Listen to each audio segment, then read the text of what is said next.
growth of the company. Then you have executive directors, all right, who are also knowledgeable in the relevant areas of the business, all right, and they are involved in day-to-day operations, and they are in charge of certain areas. For example, you can have ED you can have ED operations, you can have ED perhaps marketing, and so on and so forth. Then you have non-executive directors that come from outside the organizations, men and women of integrity and credibility that has proven themselves in relevant areas of industry, who are drafted to come and be served in the interest of the public. Okay, then you also have independent director. An independent director is a non-executive director who is not a substantial shareholder of the company, all right, that is the one whose shareholdings directly or indirectly does not exceed 0.1% of the company's paid up capital. His interest in the company does not exceed 0.1% of the company's paid up capital. Is not a representative of a shareholder that has the ability to control or significantly influence management, all right, has not been employed by the company or the group of which it currently forms, all right, or has served in an executive capacity in the company or group for the preceding 3 financial years. So the person must not be an employee or a past employee, okay. Is not a member of the immediate family of an individual who is or has been in any of the past 3 financial years employed by the company. Is not a professional advisor to the company or the group, all right. Is not a significant supplier or a customer of the company. So you can see that is the difference between non-executive directors and independent directors. So what we're saying, an independent director is somebody that more or less has no dealing with the company at all, all right. It has no significant contractual relationship with the company. It's not a partner or an executive of the company's statutory audit firm, all right. Is an independent director. An independent director should be free of any relationship with the company or its management that may impair or appear to impair the director's ability to make independent judgment. Okay, so all these are the officers that you are going to have in the board of directors, the CEO, the ED, the independent directors, the non-executive director. Then what about the issue of a multiple directorship? Of course, you cannot say that a director should be a director of just a single company. That is not possible. A director could be a director in so many other companies, but you need to consider whether that directors will have time before you are employing, before you take him up as a non-executive director. You need to ask questions. How many companies are you sitting on their board? Will you be able to have time for us? So it's very, very important that you look at the obligations and commitment of nominees before you appoint them to be a member of the board of directors. All right. So a prospective nominee to the board of a company should disclose membership on other boards. All right. So based on this, the board should make decision on whether the person will have time to be able to commit to the organization.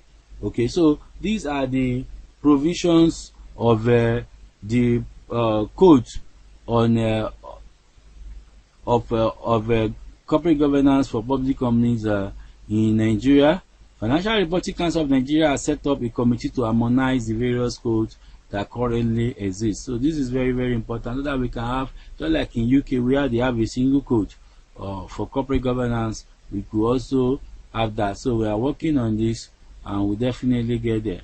All right, so the audit committee is very, very important. The audit committee is a subcommittee of the board of directors.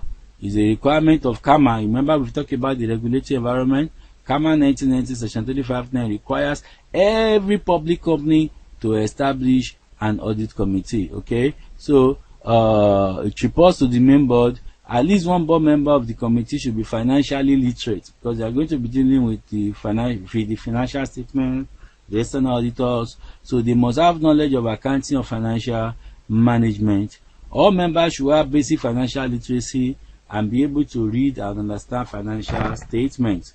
Okay, a key purpose of an audit committee is to establish a buffer, all right, between the auditors and the EDs, all right, especially the internal auditors. Okay, so that sometimes internal auditors may be investigating the executive directors, or they will be investigating the managing director. So if I am investigating an ED and I have to report to the MD, it could create issues. So sometimes the internal auditors may have dotted line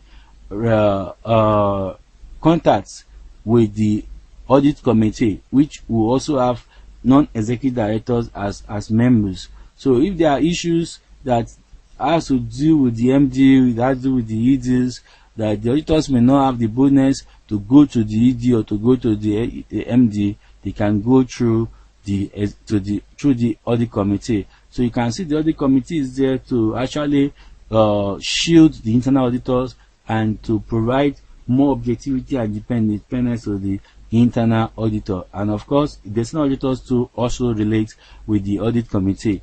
The audit committee should therefore help to ensure the independence of the external auditors. The Companies and Allied Matters Act stipulates that the audit committee shall consist of an equal number of directors and representative of the shareholders of the company, subject to a maximum of 6 members, and shall examine the auditor's report and make recommendation thereon to the AGM as it may think fit. The audit committee member representing to the members shall not be entitled to remuneration, alright, and shall be subject to re-election annually.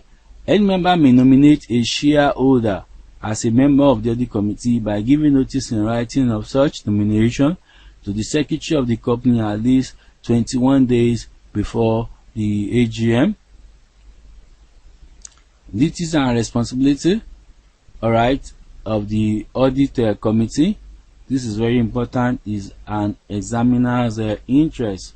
Okay, to assist in the oversight of the integrity of the company's financial statements, compliance with legal and other regulatory requirements, assessment of qualification and independence of external auditors, and performance of the company's internal audit function, as well as that of external auditors. So the audit committee most of the time they are the closest to the external auditors, and they are very close also to the internal auditors. So they can ensure the effectiveness of the work done by the two of them, and they also help in ensuring that the company's financial statement has integrity.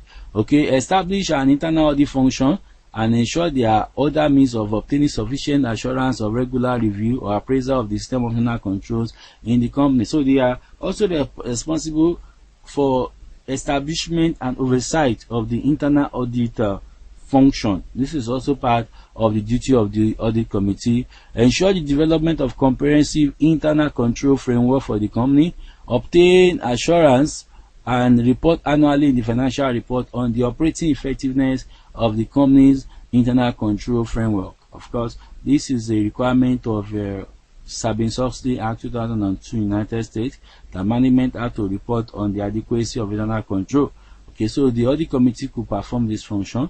Oversee management process for the identification of significant fraud risk across the company and ensure that adequate prevention, detection, and reporting mechanisms are in place. Of course, we are familiar with the fraud triangle, that is opportunities, rationalization, and pressure. So the audit committee should be aware of this triangle. Pressure, if there are pressures within the organization to perhaps the investors are saying you have to give us 30% ROI, return on investment. There's pressure on management, you're already aware of that. And so based on that, you'll be conscious that the financial statements could be manipulated, or you have some key staff that are under financial pressure. Most likely they will commit fraud. If the opportunities to commit fraud are there, then people will take advantage. Lack of internal controls, weak internal controls, all these will create opportunity for fraud. And if there's rationalization in the system, whereby people can say, well, it is the money they didn't pay me as part of my salary that I'm collecting, or the company, the money that the grandfather of the MD is owing me. owing the grandfather of my own grandfather. That is what the grandson want to collect. When you start having all these kind of feelings in the organization, it means that fraud can occur. So the audit committee will be sensitive to any of these signals, opportunity, pressure, or rationalization in the company, and they start, developing a fraud response mechanism to prevent or detect all this. Okay, at least on an annual basis, obtain and review a report by the internal auditor describing the strength and quality of internal controls, including any issues or recommendations for improvement raised by the most recent internal control review of the company. Then discuss the annual audited financial statements and half-yearly unaudited statements with management and external auditors. Discuss policies and strategies with respect to risk assessment and management. Meet separately and periodically with management, internal auditors and external auditors. Review and ensure that adequate whistleblowing procedures are in place. Whistleblowing means if there is fraud in the organization, somebody must be able to shout anonymously to the audit committee or to internal audit that this is in place. That's why I see most of these public limited companies, if you go to their website, just check their website, you're going to see a place for whistleblowing, maybe for staff or for customers. Anything you are seeing in an organization where somebody is asking for a bribe or somebody is doing something that is illegal, you can shout anonymously. Okay, so it is the job of the audit committee to ensure that that is in place. Alright, review with the external auditor any audit scope, limitation or problem encountered and management responses to same. So instead of the auditors qualifying your financial statement because of limitation, sit down with them and review those scope and see how management will respond. Okay, review the independence of the external auditors and ensure that where not all the services are provided by the external auditors, there is no conflict of interest. Okay, preserve auditor independence by setting clear hiring policies for employees or former employees of independent auditors. So sometimes auditors may want to auditing member want to cross from their audit firm to the client firm. This could create issues. So this is the audit committee responsibility to ensure that this does not harm the organization or the auditing firm. Consider any related party transaction that may arise.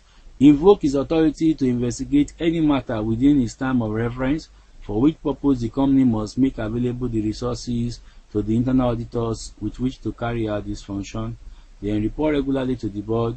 Then CAMA states that, subject to other additional functions and powers that the company's article of association may stipulate, the objective and function of the audit committee shall be to, according to CAMA, ascertain whether the accounting and reporting policies of the company are in accordance with legal requirements and agreed ethical practices, review the scope and planning of audit requirements, review the findings on management matters in conjunction with the external auditors and the departmental responses thereof, keep under review the effectiveness of the company's system of accounting and internal control, make recommendation to the board in regard to the appointment, removal, and remuneration of the external auditors of the company, authorize the internal auditor to carry out investigations into any activities of the company which may be of interest or concern to the community. So these are the responsibility of the audit committee according to Company and Allied Matters Act.